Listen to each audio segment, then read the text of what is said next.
Welcome back to Not Another Whisky Podcast. I have the pleasure of having Stuart Anderson here, who is, what is your job title these days? I just know you as basically Mr. Tomatin these days, but you probably got a formal job title.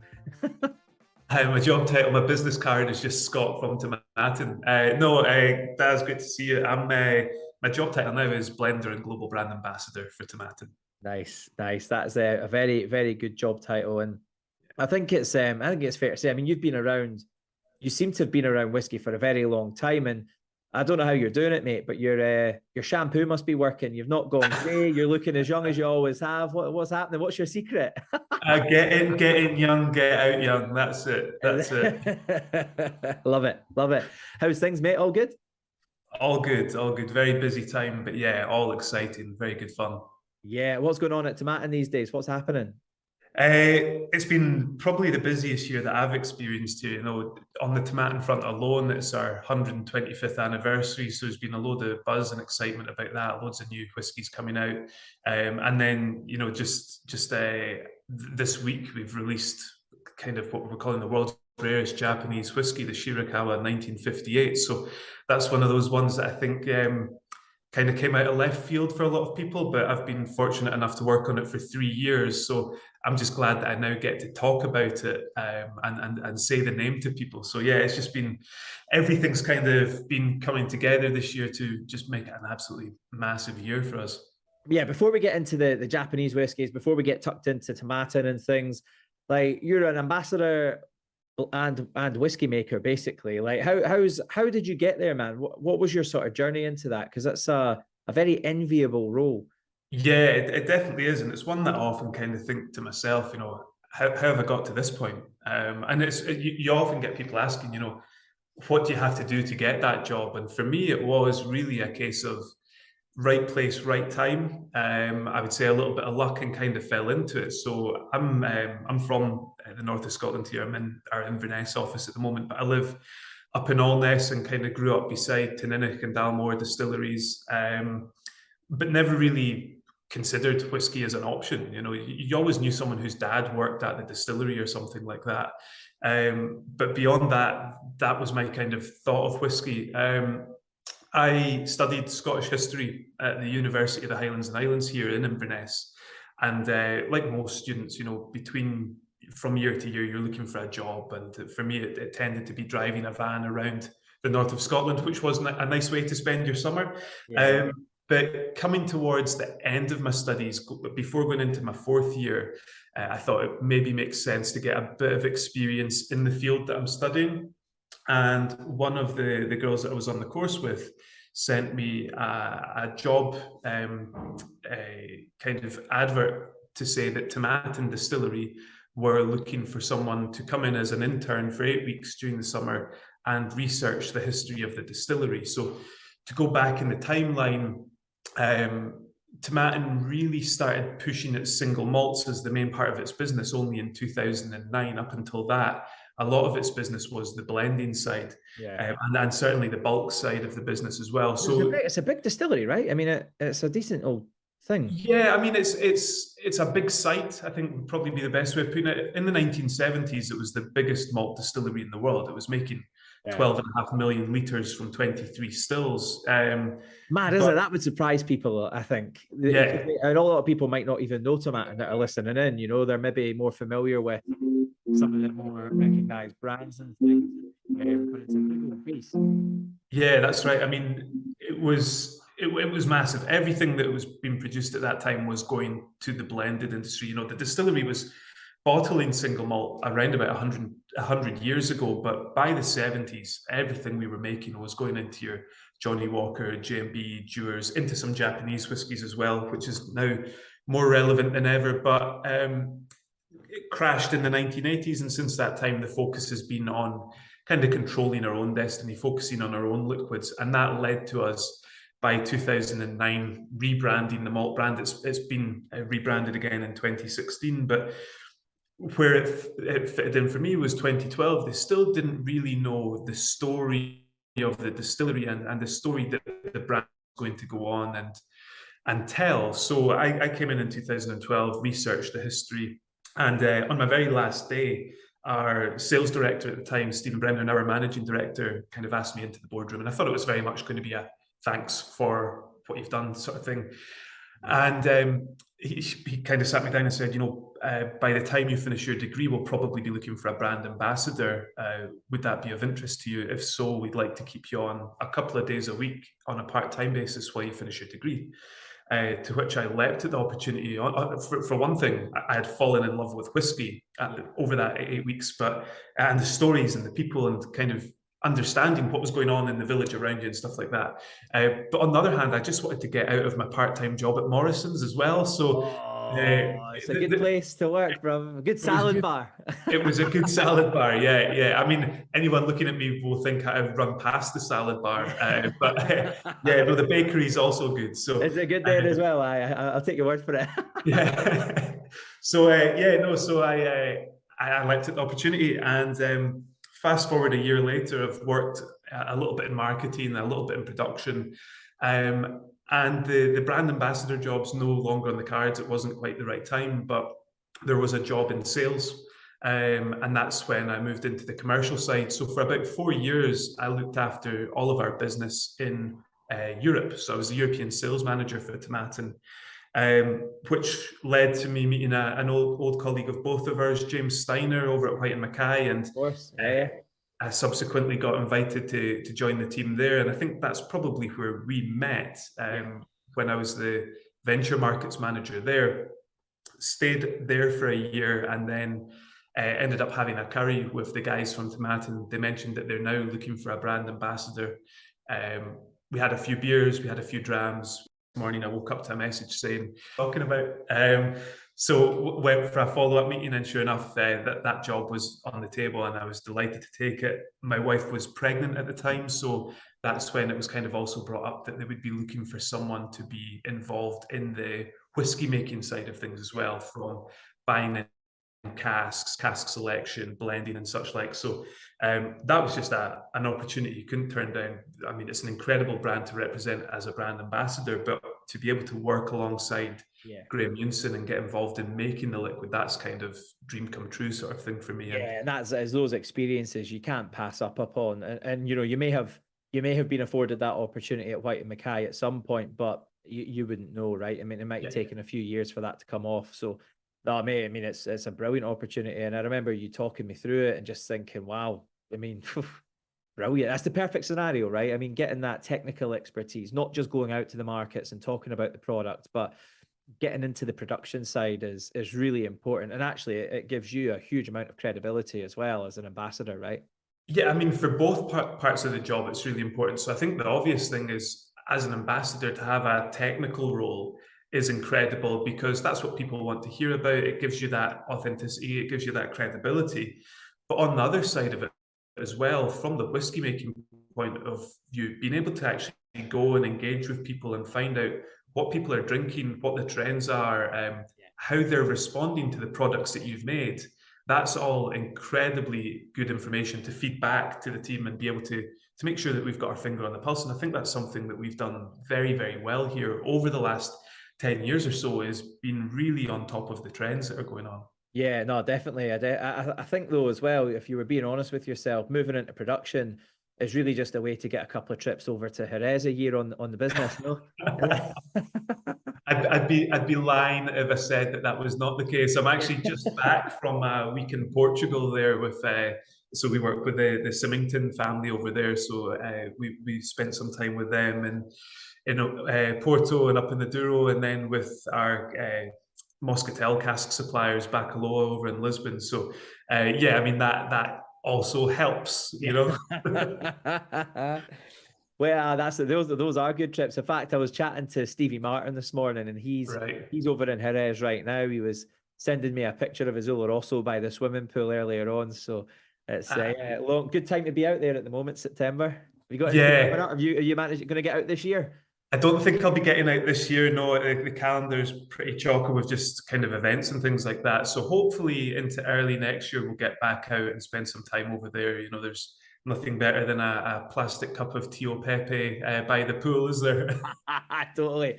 Right. And just talking quickly then about Tomatin, because it is a distillery that I don't know as well as I should. I mean, I've really enjoyed the Kuboken, and the number of times I've been up in Inverness and been up at the King's Mills and stuff, and blasted away a couple of the Tomatins. I've probably sent you pictures of the ones I've really enjoyed the most. And like for those who haven't tried it, like give us a little bit of an indication, like what's the house style like, what's coming up from Tomatin that people can look forward to. Yeah, I mean, I think one of the real strengths of Tomatin, and I would argue it's probably the broadest, most diverse range of single malts that you'll find on the market today. And the reason that I say that is we don't have this scenario where there's other distilleries in the group that play a different role in the portfolio. So we start off with Legacy that you can find on promotion in Tesco's at £25. It's a 99 point IWSC single malt. It's an absolutely cracking drop of whiskey, all the way through to a 50-year-old. And we touch every kind of price point in between. And within that, the spirit, the house style is versatile. You know, the spirit that we produce today has its basis in the 1970s as this liquid that was used by all the big blenders. So it had to be versatile. Now, we've refined and we've tweaked the process a little bit. So we've now got probably the longest standard fermentation in Scotland. It's 168 hours long, a full week. Wow. We've got distillation incredibly slowly in very large, tall, slim-necked copper pot stills, so it creates this light kind of really fruit-forward spirit, but there's an elegance, there's a complexity there. And that gives us a versatility that our coopers and the guys in the warehouse can then take on and look at casks from around the world and know that this spirit is going to respond really, really well in sherry, in port, in bourbon, in muscatel, and all these wide variety of casks, so that even within those age ranges and those price points, there's different flavors and things. And we'll often be coming out with series of, so like last year, for example, we had a French collection which was matured in it was 4 whiskies, different French cask finish. So you're able to play about with flavor in a way that I think not necessarily that a lot of distilleries can't, but a lot of distilleries don't, is perhaps the best word for it. So, and then you've got things like Kuboken on top of that as well, which is our lightly peated single malt. So there's so much diversity within the range that there genuinely is a whiskey for everyone. Yeah, I had no idea about that fermentation time. That's wild, eh? That's a long, long old time. So is that really driving that sort of fruity character that you're looking for? Is that where that sort of flavor is built? Is it? Yeah, so I mean, it's a relatively recent thing for us. So our fermentation in the past, we used to have 2 lengths. We would have anything that was mashed on a Monday, Tuesday, or Wednesday morning would be distilled the same week. So it would have about the 52-hour mark. And that would be the liquid that we would trade for blending parcels. And then the spirit that was produced from a mash on a Wednesday afternoon, Thursday, or Friday morning, it would last over the weekend, and we would keep that. When we opened up after COVID again, we were only allowed 1 team of guys in the distillery at a time. So the decision was made, mash 1 week, distill the next, which from the history point of view kind of goes back to pre-1960s style of production, where brewing and distillation were allowed to take place at the same time. So it kind of gives us a really interesting spirit. For me, going to the tun room towards the end of that fermentation, opening up the washback, it smells like a Solera ice lolly. It's got that passion fruit, creamy sort of aroma. And that absolutely carries through into the spirit. And it really re-emerges when the spirit gets to that 20s, 30s sort of age. That's where we find all of the fruits and tomatoes. So it's going to be really interesting to see how this kind of, we've been doing it for, I guess, 3 years now, is going to come through. Yeah, no, that sounds really interesting. That's cool. I mean, that's what you want, isn't it, from a distillery like that? Exactly as you say, it's versatility. Yeah. And then, you know, every product you try is so interesting just to see how that distillery character comes through, whether it's a French wine cask or a muscatel cask, even a port pipe. And I think the one I was drinking last at the King's Mills that I shared with you was probably in a port pipe, I think, and it was absolutely brilliant. I really, really loved it. Yeah, our 14-year-old is incredible. It's 11 years in refill casks and then 3 years in tawny port pipes from the guys at Symington there, and it's just jam-packed with jam and fruits and plum and things like that. It's a for me, it's my kind of go-to daily whiskey. It's a whiskey drinker's daily drinker sort of thing. But going back to your point there, I think, you know, for me, the thing that always bothered me was if you would go on tour of a distillery and they would say, you know, we've been making it the same way today as we did 100 years ago. Well, first of all, that's patently untrue because your machinery's changed, your barley variety's changed, your yeast has changed. But also, if you subscribe to that, I'm all for tradition, absolutely. But I think one of the best traditions in Scotch whisky has been that kind of innovative nature that it's got, that constant tweaking and that refining to get to the point that what you're producing today is better than what you were producing yesterday, but still has that house style. And I think that's something that our master distiller, Graham, has really kind of nurtured at Tomatin. So the style of spirit that we're producing today is true to what Tomatin has always produced, but the way we're going about it just adds a little bit more quality here, a little bit more consistency throughout. And that's where things like the long fermentation, balancing the still house, a single malt brand rather than a whiskey for blenders. Yeah, no, that's great. So it's good to see Tomatin really coming through like that as well. And I'm definitely seeing a lot more of it. And it means you're obviously doing a good job, mate. We'll call it that. Yeah. It's down to you, man. I'll take all of the credit. Yeah. Well, look, we're also really fortunate to have. I mean, you're very fortunate to work on a very rare whiskey, and you explained it brilliantly just before we started recording, actually, around a Japanese whiskey, a forgotten distillery, basically, that you guys have been working on. And I'm very fortunate. I haven't tried it yet, but my sample will arrive tomorrow, so I'll make sure we let people know how it is and stuff. Tell us a little bit more about like what's been happening on that front.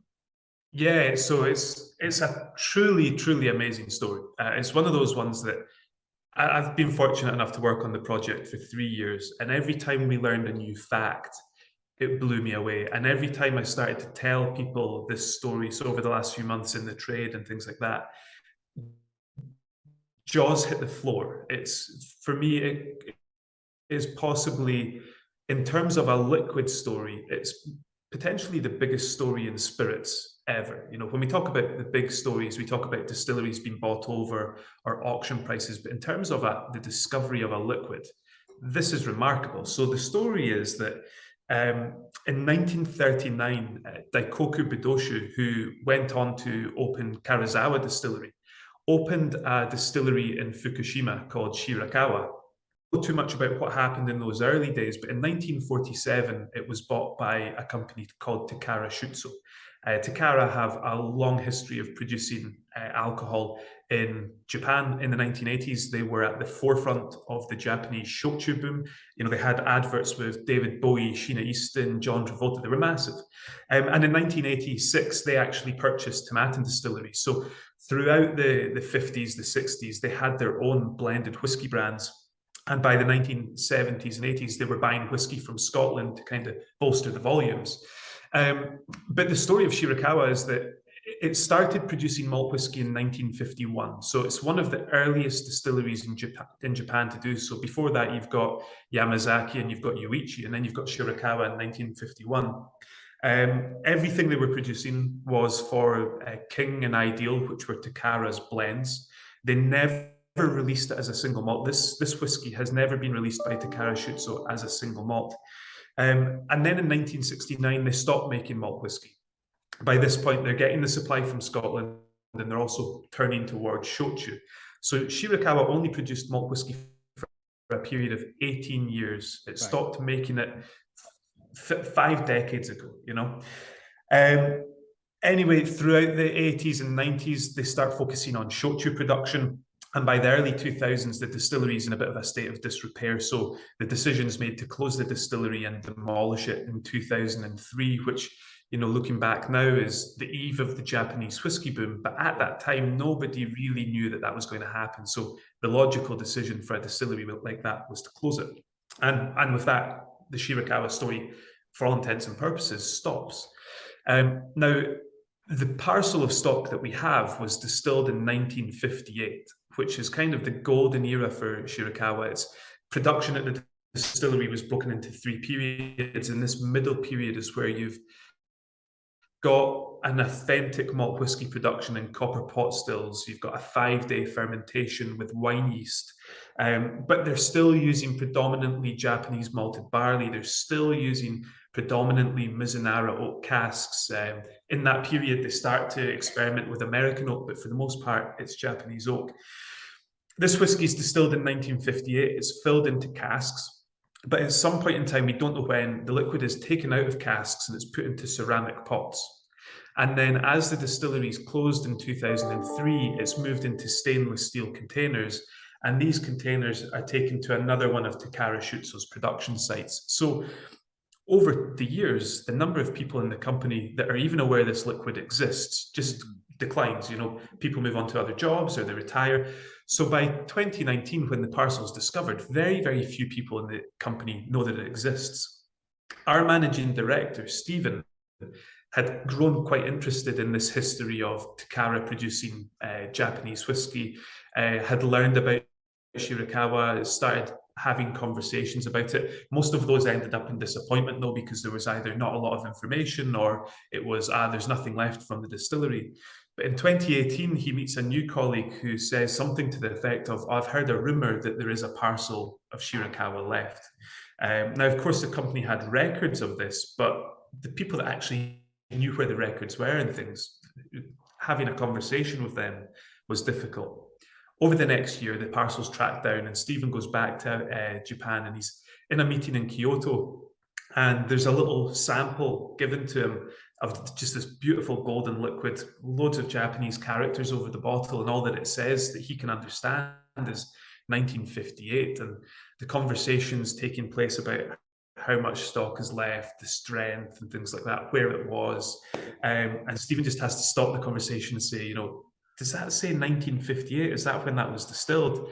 And they're like, yeah. And at that point, he's blown away, because I think Stephen understood quite what we had here. It is the last parcel of stock from Shirakawa. So this will be the only official bottling of this single malt ever released, which is just jaw-dropping in and of itself. But being from 1958, it's the earliest known single vintage of Japanese whiskey ever released. There's never been a vintage Japanese malt from earlier than 1958. So from that history, the importance to the category, it gives the earliest insight into what malt whiskey making was like in Japan. And that's just astounding, really. From a distillery, of course, that's no longer here. It's long gone, and as you say, even people. I mean, very few people, I'm sure, will be knocking around that even having living memory of what that malt whiskey distillery was like, right? That's right. I mean, so I think what I love about this is I always love when a liquid leads to a discovery. So for me, tasting whiskey matured in sherry casks led to a love of sherry, but on this one, discovering the whiskey then kind of prompted us to discover the story of the distillery. Up until now, you look at all the Japanese whiskey books and it's got one page written about Shirakawa, and a lot of the information's incorrect. So we were very lucky early on in the project to get Stefan Van Eycken involved, and he's kind of the preeminent authority on Japanese whiskey based in Japan. So he was able to go and spend time at the Takara Shutso's archives and actually speak to former employees. But even the former employees, they worked at the distillery in the 1980s, by which point it wasn't making malt whiskey anymore. So they were able to tell us what the equipment was like. And we found a production summary book from the 1990s that told us how the whiskey was made at that time. But very few people living today remember how whiskey was made at Shirakawa, which is, it's a lost distillery, it's a lost story, it's a lost parcel of stock, and it's all been found. And that alone should be celebrated. No, it's a crazy story. I mean, just to, I guess, an analogy to help people who don't know anything about Japanese whiskey, to put it in a kind of Scotch context, it is a little bit, you mentioned earlier, it's a little bit like the Angel's Share, isn't it? It's this sort of distillery that was a little blip in history, and these are the only stocks that are left. Incredibly rare, super. I mean, they will be valuable, but I think more emotionally than financially, that for me is more important. And how many bottles then have you guys managed to sort of find? Yeah, so from that last parcel of stock, we've been able to get 1,500 bottles, which is a generous parcel. But, when you put it in the context of other rare Japanese closed distilleries where there's hundreds of casks left. It's tiny amount really, but it does give us the opportunity to tell that story around the world rather than just have it released in one market. Yeah, no, mate, that's so cool. It's so cool. That must have been that'll be a career highlight, I'm sure.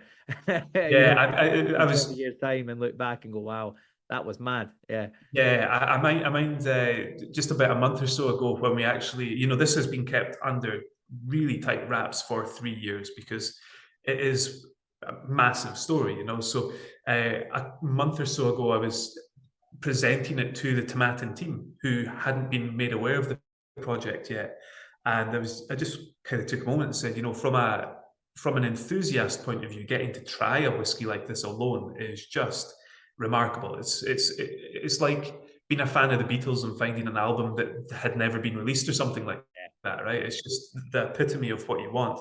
And it also helps that the liquid is astounding. The whiskey is remarkable, which hopefully when you get your sample, you'll agree with. But yeah, as you say, from the professional point of view, these opportunities just don't exist.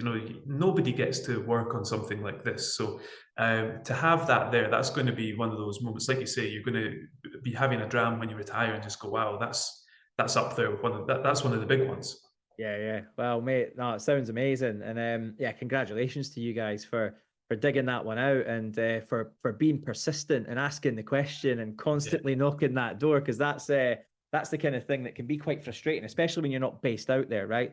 The Stephen, your MD, is it? That was a lot of perseverance from Stephen. I think it was always a dream that there might be some left, but the moment that we found out that there could be some left, it was really pressing the issue. Yeah, brilliant, man, brilliant. No, congratulations. Well, look, Scott, mate, it's so nice to catch up, and it's great to hear what's happening at Tomatin, and obviously with the recent news on the Japanese whiskey, incredible, absolutely amazing, and good luck with the kind of rollout as people get tasting it and people start picking up these bottles, because it's a one-off. Amazing. Yeah. I'm delighted that we're able to host some tastings and things as well. So we're having a tasting at the Whisky Exchange, and we're doing some other events with some of the partners we're working on with this. So I think just getting people to try something like this, I'm really going to take a moment to enjoy those times, seeing people enjoying the whiskey. But no, that's been great catching up, and thanks for having me on. Oh, good, man. Speak soon, bro. Cheers. Cheers.